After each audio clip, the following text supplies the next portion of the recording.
And in our first story, Chairman of the Finance Committee in Parliament has attributed the lack of transparency and efficiency in the collection of taxes in the informal sector to politics. Addressing a cross-section of the public during the second edition of the Africa Oil Governance Summit in Accra, James Aveji was emphatic that the abuse of taxation to score political points is the reason successive governments find it difficult to enforce such policies in the informal sector. Jennifer Ekwuamira was at the summit and came through with this report. The summit, organized by the African Center for Energy Policy, had stakeholders from across the African continent participating. Concerns about Africa's lack of geographic knowledge about its own oil reserves were raised, and the Deputy Minister for Petroleum, Benjamin Dagadu, explained the measures government was putting in place to level the playing field between Ghana and its foreign partners. Chairman of the Finance Committee in Parliament, James Aveji, also attributed the lack of transparency and efficiency in the collection of taxes in the informal sector to the actions of politicians. It's difficult in the sense that I see the solution to be politics. That is what I say, it's politics. The day that all the political parties will come together, that is the day we are finding a solution to the problem. Not all of them coming together to form one party, no. The day all of them will come together and say, this is important, let's do it. This is important, let's do it. Let's put our politics aside, let's do it. But for now, if a party is in government and they introduce it, the party in opposition see that as an opportunity to come after that government in order to win the political point. Mr. Aveji also took advantage of the event to spell out strategies put in place to monitor revenue collected by tax agencies. Now, in Parliament also have a committee, a body that look at the report of the Auditor General to see what has gone wrong and how it can be corrected. That is why we'll be having the Public Accounts Committee and the introduction of public hearing or Public Accounts Committee has, in a way, put some of the officers who are in charge of the use of this revenue to their toes. Because in the past, we did not have anything like that. So civil servants use the money, and when the report comes, it comes to Parliament, Parliament debates it, and at the end, nothing happens. Until the public hearing was introduced. Then when some officers, civil servants, face the public and they were not able to answer the question, and in most of the cases we ask them to refund the money that the report says they have embezzled. So that is one way of ensuring that there is proper accountability. For Joy News, Jennifer Ekwuamira.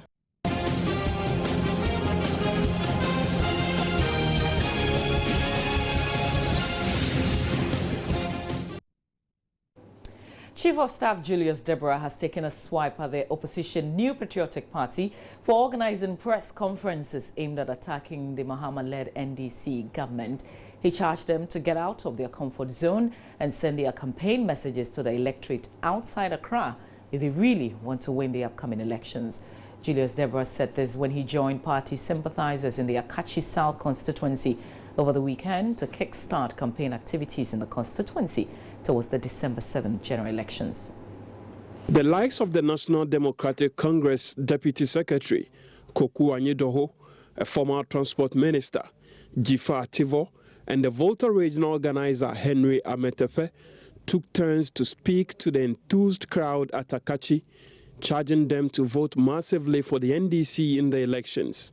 Addressing party faithful, the Chief of Staff, Julius Deborah, emphasized that the MPP's continuous organization of series of press conferences in Accra would lead to the party's failure to win the upcoming elections. He backed his claim with the story of a farmer who does not visit his farm to cultivate crops, yet hopes to harvest crops in the near future. Some people, they want to farm. They want to harvest a lot of crops. But you know what they are doing? Instead of going to the land to plant, they are all seated in Accra and saying on radio, we want to farm, we want to harvest. And they are organizing press conferences 7 times in a day saying that, describing the farm they want to farm. When you do that, are you going to harvest anything at the end? No. You probably will not get anything, and you may be forced to go to court trying to look for something you didn't plant. In other words, we are encouraging our opponents that if you really want to have power, you have to go to the people and explain to them what you intend doing for them. We love it. We want them to continue staying in Accra and be insulting and be organizing press conference once we take the field. He also reaffirmed that President Mahama would win the upcoming elections, adding the numerous developmental projects scattered across the country. Under President Mahama would convince the electorates to renew his mandate. I'm here today to reaffirm our winning possibilities to the people of Akachi. I want you to know that if you travel from the left, north, south, east, and west of this country, everybody is saying that President Mahama has started well, and we have to give him the next term for him to continue the good things he's doing. The Member of Parliament for Akachi South, Bernard Ahiapo, emphasized that he will sacrifice himself and work for the development of his constituency. I will sacrifice myself to ensure our constituency is developed. I have the backing from the presidency, bigwigs in the NDC, and the traditional authority. So be rest assured that I will deliver on my promise. You have seen what I have been able to do within the last 3 years, and I'm ready to do more than that when you again vote for me and President Mahama on December 7th. A divisional chief of Abet traditional area, Togbu Amegabisu, who spoke on behalf of his fellow chiefs, joined the League of Chiefs who have endorsed the NDC government based on developmental projects in the area. We, the chiefs and people of our traditional area, are most grateful to the government, and we wish to assure you that we are solidly behind the government and our MP, and pray they remain in power to continue their development projects in the country and abroad. A campaign task force team was outdoors to spearhead campaign activities in the Akachi South constituency to ensure the NDC records a vote margin of 40,000 more votes than the MPP in the December polls. Fred Kwame Asare, Joy News. Competition for the 275 seats in Ghana's legislature with some 70 days to the December 7 elections is heating up, and today we take a critical look at one of the constituencies which is being keenly contested, the Weja-Wawe constituencies, where Joy News' Joseph Akablay pitched camp Monday morning to gauge the mood and see what is influencing their decision on who represents them for the next 4 years. We are here at Malam Junction. It falls within the Weja-Wawe constituency. In 2012 election, the parliamentary fight was a straight one between the two main contenders, Rosemond Abra of the New Patriotic Party and Obobia Daku Opoku of the National Democratic Congress. That fight was settled by some 5,962 votes, with Rosemond Abra emerging as the victor. This time around, Tina Mensah replaces Rosemond Abra in the polls, whilst Obobia Daku Opoku makes a second appearance. Your election headquarters is here in the constituency to speak to some electors to find out for them how the past 4 years has been for them. Also, more importantly, what will be the key issues that will be the deciding factor in their choice of a candidate for this year's post. Let's take a ride around town and let's speak to some electorates.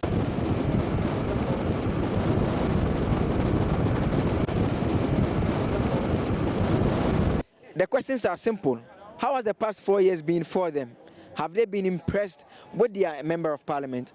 And also, going forward, what are the challenges that they want the campaign message to address? Last 4 years, now amount for a suspect say Jumabeko Nandi. Now this year it will media. Last 4 years, we expected work to go on well. This year, however, it is our prayer that things go on well so young people will get employment. We don't have dustbins in the neighborhood. Work is also on the low. So if we get someone who can help us, we will be fine. Our roads are in bad shape. As taxi drivers, the routes we use are not in good condition. They promised to fix it. We have waited, but it wasn't done. So, cost of living there. If you look at the cost of living, it's high. If you compare to last 4 years, cost of living has increased by 80%. In this constituency, we need many things. Roads. Our homes get flooded when it rains. The entire neighborhood needs good drainage system. As the election gets closer, we have seen some works. I'm not so impressed. I will vote for the person who can convince me with solutions to our problems. I've seen the Kwamina battles those years, and we had something ongoing. My emphasis is on the bridge around Lafa, which is our main concern. Whoever does it, I'll vote for him. Yeah, but as it stands, how has the performance of the current MP been over the past 4 years? Oh, they've all been very good. If you say good, what exactly? We are coordinating everybody to do the right thing. Any projects that has impressed you? Just what is here. The bank. Very impressive, very fast. So you have heard from some electorates here at the Wejak-Bawe constituency. These are their views. These are the concerns that they want a candidate to speak about. Some of them are impressed, others are not so impressed with the performance of their MP for the past 4 years. This is your election headquarters, and we are here at the Wejak-Bawe constituency. Joseph Akable, Joy News. And let's stay with this particular subject a while longer, because one of the main contenders, Obobia Dakopoku, who is contesting on the ticket of the NDC, told host of The Pulse, Francis Urban, why she's confident she'll capture the seats from the incumbent's NPP.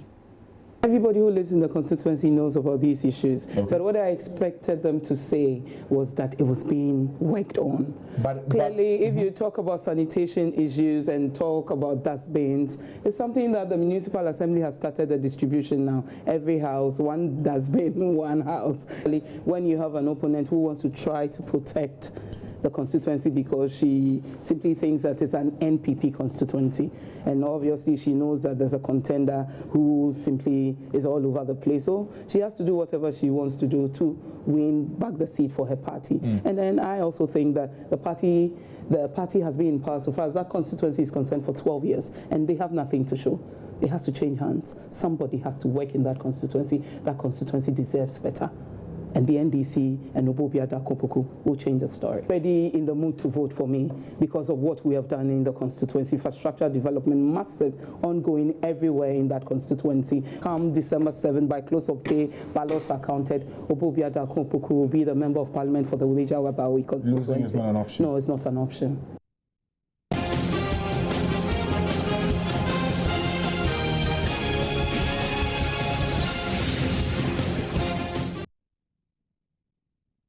Of course, this is your election headquarters. Expect more of these conversations in the coming days. But let's move away from campaign and politics. There's a looming public health crisis in parts of the capital as certain areas are covered in filth. Joy News' Matilda Wamaga has been to 2 of such places in Accra, and here's her report.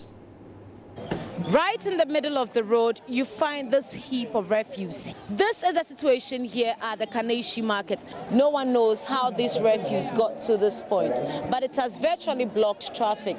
Traders who openly display their wares to the public, who are worse affected by this situation, cannot speak because they fear being victimized by managers of this market. So I'm currently here at the new plant station within the Kwame Nkrumah Circle in Accra.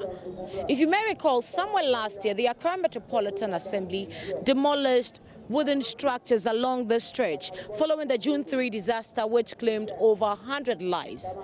Today the situation is different. What we find here, huge refuse dump. As to how this refuse found its way here, we do not know. We'll be finding out more from residents, traders who work along this stretch. You can imagine what will happen if this refuse find its way into the storm drain.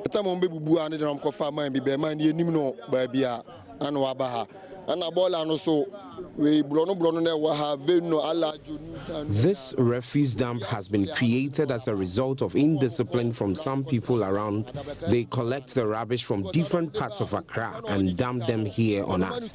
Someone manages this place. He charges 2 cedis.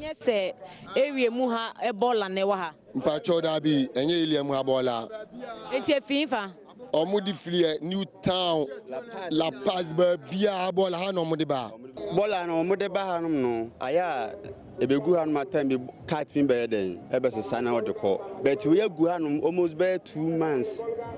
Ubi some say. When you ask why they don't collect the rubbish, they say that their vehicles are broken down.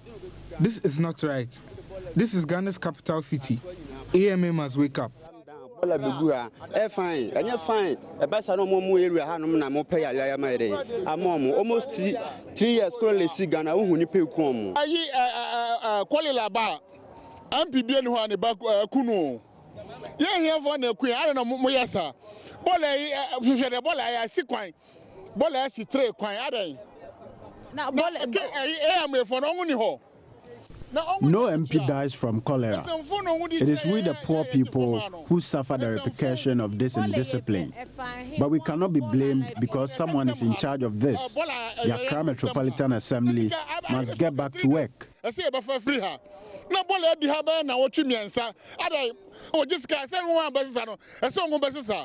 So we are still trying to get more answers to the situation here.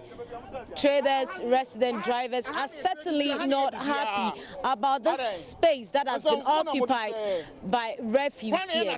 We'll still be getting the managers of this place to speak to them to find out how the situation can be addressed. Matilda Pamaga for Joy News, Accra. And on that note, that'll be it for the AM News for now. Of course, we do have more news. Just log on to myjoyonline.com. But here's a reminder of what's happening on our show this morning. We've got a drive-by Ghana Theatre Festival celebrating Ghana's creative arts industry. We will tap into that and have all the conversation around this subject. Also, my banner this morning, and then we've got AM Talk. On my banner, we're talking planned parenting, cycle beats, a natural tool for family planning. Stay with us. We've got the newspapers and, of course, sports coming up. Stay with us here on the AM Show.